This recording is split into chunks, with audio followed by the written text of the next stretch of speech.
Hello and welcome to this episode of the English Idioms series. Today we're looking at the idiom to be full of the joys of spring. So we'll look at the meaning briefly, then we'll think about some interesting pronunciation features, and we'll finish with some examples. So, to be full of the joys of spring, the meaning is very literally to be very happy. We've got that word joy, joys in there.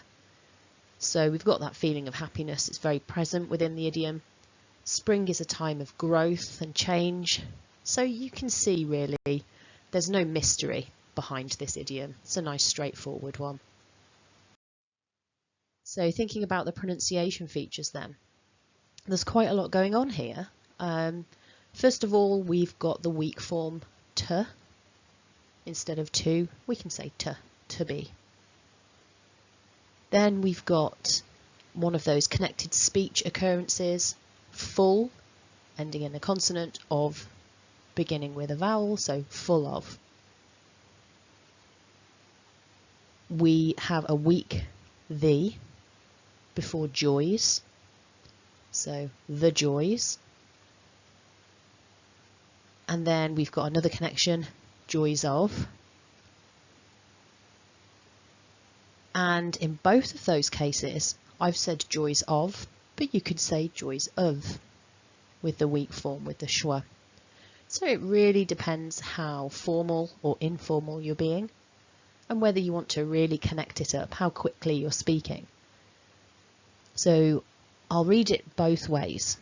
You could say to be full of the joys of spring, or slightly less formally, to be full of the joys of spring.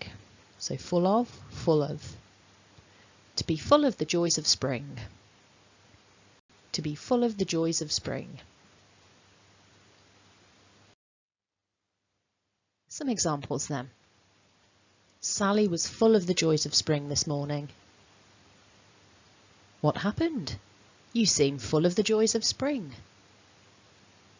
So in both cases, I hope you really get that feeling that this idiom is used in a positive context. Some idioms have a leaning towards the negative, some are neutral. This is a positive one. So if the situation doesn't feel positive, this is not the idiom for you to use. If you're using this, everything's happy and shiny and lovely. So it's your turn. Create your own example sentence. Think about who in your life might be full of the joys of spring, or in what situation you might be full of the joys of spring. Create an example sentence in the comments below, and I'll give you some feedback about your sentence to help you understand how to use this idiom better. So if you haven't already, click to subscribe. Check out the playlist for other useful idiom related videos. Of course, hit the like button. Thanks ever so much for watching. Hope you enjoyed it and have a lovely day. I hope you are full of the joys of spring. Bye.